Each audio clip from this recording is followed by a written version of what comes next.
अस्सलामुअलैकुम स्टूडेंट्स। तो क्या हाल चाल है आपके? बिल्कुल ठीक ठाक है ना?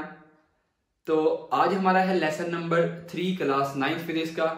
लेसन नंबर 2 में हमने स्टडी किया था base and derived physical quantities को।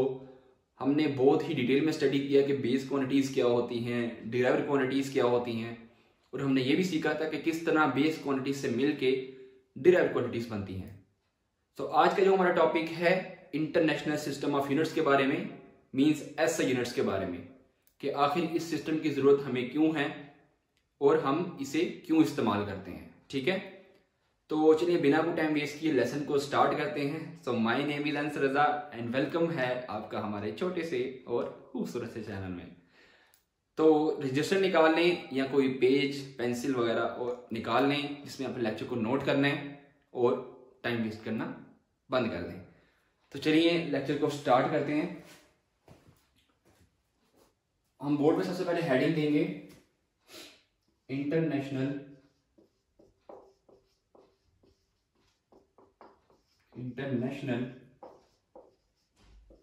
System of units. ठीक है, यही हमारा आज का मेन टॉपिक है। इसको एसआई यूनिट्स भी कहते हैं। अब हमें क्वेश्चन ये आता है कि हमें इस टॉपिक की जरूरत क्यों है, इंटरनेशनल सिस्टम ऑफ यूनिट्स की जरूरत क्यों है आखिर। तो मान लें कि हमने पाकिस्तान में रहते हुए कोई एक्सपेरिमेंट किया और वही सेम एक्सपेरिमेंट अमेरिका की किसी साइंटिस्ट ने किया। ठीक है, दोनों ने सेम एक्सपेरिमेंट किया बट रिजल्ट्स जो हैं वो दोनों के डिफरेंट आए। अब इसके पीछे की रीजन है दोनों ने यूनिट्स जो हैं वो अपने अपने कंट्री के यूज किए हैं। अमेरिका के डिफरेंट यूनिट्स उन्होंने यूज किए, हम पाकिस्तान में रहते हुए हम अपने डिफरेंट यूनिट्स यूज कर रहे हैं। इसी कंफ्यूजन को दूर करने के लिए हमें इस सिस्टम की जरूरत पड़ी। तो इसी जो कंफ्यूजन को दूर करने के लिए 1961 में इंटरनेशनल कमेटी ने एक सिस्टम लॉन्च किया जिसको हम कहते हैं इंटरनेशनल सिस्टम ऑफ यूनिट्स। उन्होंने ये एक आप कहने के रूल बनाया, एक सिस्टम बनाया है कि इस सिस्टम में जितने भी यूनिट्स आएंगे, जो भी क्वांटिटीज आएंगी, उनके ये यूनिट्स होंगे। तो उन्होंने हमें दो तरह के यूनिट्स दिए, एक को कहते हैं बेस यूनिट्स और दूसरे को कहते हैं डिराइव्ड यूनिट्स। हमने बेस क्वांटिटीज के बारे में भी स्टडी किया, हमने डिराइव्ड क्वांटिटीज के बारे में भी स्टडी किया। बेस क्वांटिटीज ऐसी क्वांटिटीज होती हैं जो कि किसी से मिलके नहीं बनी, और डिराइव्ड क्वांटिटीज ऐसी क्वांटिटीज होती हैं जो कि बेस क्वांटिटी से मिलके बनती हैं। तो उन्होंने लॉन्च किया base units and derived units. तो हमारे पास सिर्फ और सिर्फ 7 बेस यूनिट्स हैं ऑल ओवर द वर्ल्ड, और हमारे पास बहुत सारे डिराइव्ड यूनिट्स हैं। तो ऑफ कोर्स जिस तरह बेस क्वांटिटी से मिलके डिराइव्ड क्वांटिटीज बनती हैं, इसी तरह बेस यूनिट से मिलके डिराइव्ड यूनिट्स ही बनते हैं। ठीक है, सो उन्होंने सिस्टम में लॉन्च किया कि हमारे पास दो तरह के यूनिट्स होंगे, एक होंगे बेस यूनिट्स और एक होंगे डिराइव्ड यूनिट्स। आज हम सिर्फ और सिर्फ बेस यूनिट्स को ही स्टडी करेंगे। ये कब सिस्टम लॉन्च हुआ? 1961 में इंटरनेशनल कमेटी ने ये सिस्टम को लॉन्च किया। उन्होंने इस कंफ्यूजन को दूर किया कि ऑल ओवर द वर्ल्ड जो एक सिस्टम है, ऑल ओवर द वर्ल्ड जितने भी एक्सपेरिमेंट या ऑब्जर्वेशंस होंगी वो एक ही सिस्टम के अंडर होंगी, और उस सिस्टम को क्या कहते हैं? International system of units, means SI units. So हमने इस लेक्चर में सिर्फ और सिर्फ बेस यूनिट्स के बारे में स्टडी करना है। ऑफ कोर्स बेस यूनिट्स ऐसे यूनिट्स होते हैं जो किसी से मिलके नहीं बनते।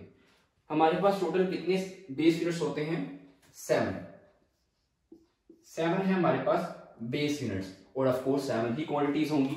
ठीक है, तो हम इनको लिखते हैं बोर्ड में 1 बाय 1 करके, इसको रेज करते हैं। तो हम यहां पे लिखते हैं बेस क्वांटिटीज लिखते हैं, एंड उन्हीं के हम लिखते हैं यूनिट्स, यानी कि बेस यूनिट्स जिनको कहते हैं, एंड उन्हीं के हम लिखते हैं सिंबल्स।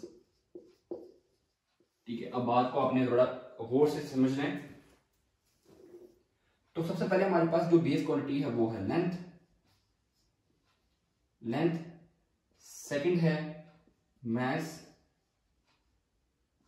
नेक्स्ट है टाइम, फिर टेम्परेचर,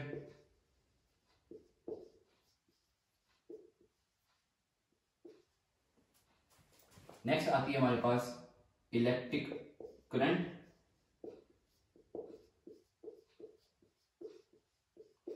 नेक्स्ट हमारे पास intensity of light,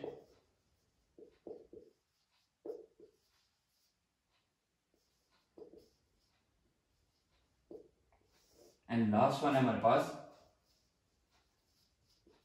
amount of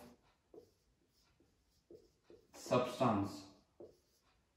तो ये है हमारे पास 7 बेस क्वांटिटीज, और ऑफ कोर्स इनके 7 ही यूनिट्स होंगे। सबसे पहला है हमारे पास लेंथ।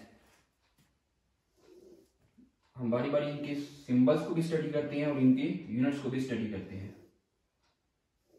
बहुत इंपॉर्टेंट है एग्जाम पॉइंट ऑफ व्यू से। तो सबसे पहले हमारे पास लेंथ है। लेंथ का यूनिट होता है मीटर, ठीक है। लेंथ का यूनिट क्या होता है? मीटर। अब मीटर का सिंबल होता है स्मॉल m, ठीक है। ये इस यूनिट का सिंबल है, लेंथ का सिंबल नहीं, इस यूनिट का सिंबल स्मॉल m। मास का यूनिट है किलोग्राम। ये स्टैंडर्ड यूनिट्स बन चुके हैं, ठीक है। इस सिस्टम में ये सारे यूनिट्स लॉन्च हुए, ये उन्होंने खुद दिए हैं कि इस सिस्टम में अब ऑल ओवर द वर्ल्ड अगर लेंथ को मेजर करना होगा तो हमें मीटर ही यूज करना है। उसका यूनिट कौन सा यूज करना है? मीटर। अगर हमें मास को मेजर करना है तो कौन सा यूनिट यूज करना है? किलोग्राम। और अगर उस किलोग्राम का सिंबल यूज करना है और वो है स्मॉल kg। अगर टाइम हमें मेजर करना है तो टाइम का यूनिट है सेकंड, ओके। एंड सेकंड अगर सिंबल यूज करना है तो स्मॉल s यूज करना है। इसके अलावा कोई नहीं यूज कर सकते आप, ठीक है। टेम्परेचर अगर आपने यूज करना है तो आपने उसका यूनिट लगाना है केल्विन।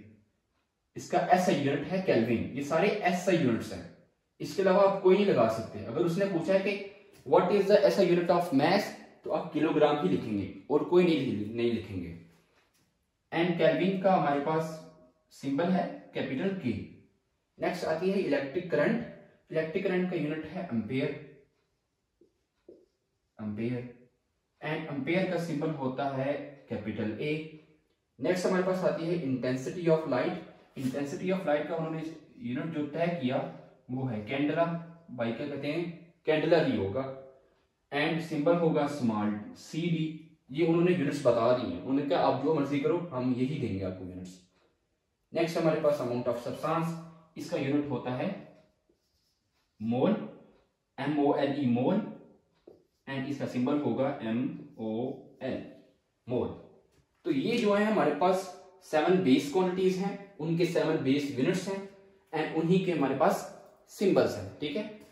अगर हमारे पास क्वेश्चन में एग्जाम में कोई क्वेश्चन आता है कि what is the SI unit of temperature, तो हम क्या लिखेंगे? Kelvin, and it's symbol is capital K। ये सारे 7 बेस यूनिट्स हैं, उनके 7 बेस क्वांटिटीज, 7 बेस यूनिट्स और उनके 7 सिंबल्स, ठीक है। तो इस सिस्टम की मदद से हमें बहुत ज्यादा हेल्प हुई, साइंटिस्ट को बहुत ज्यादा हेल्प हुई कि अगर पाकिस्तान में कोई साइंटिस्ट जो हैं वो किसी एक्सपेरिमेंट को करते हैं एंड वही सेम एक्सपेरिमेंट अगर UK के या USA के कोई साइंटिस्ट एक्सपेरिमेंट करते हैं तो उनका आपस में सेम रिजल्ट्स आएंगे, because all over the world we have a same system which means international system of units, जिसको हम SI यूनिट्स भी कहते हैं। And of course all over the world जो बेस क्वांटिटीज यूज की जाएंगी वो ये 7 बेस क्वांटिटीज की ही होंगी, और उनके ये 7 बेस यूनिट्स और उनके यही 7 सिंबल्स होंगे, ठीक है। तो यही था हमारा आज का छोटा सा लेक्चर। नेक्स्ट आने वाले लेक्चर में हम इंशाल्लाह डेराइव्ड यूनिट्स के बारे में स्टडी करेंगे। फिलहाल आज के लिए इतना ही। अपना बहुत सारा ख्याल रखिएगा। अल्लाह हाफिज।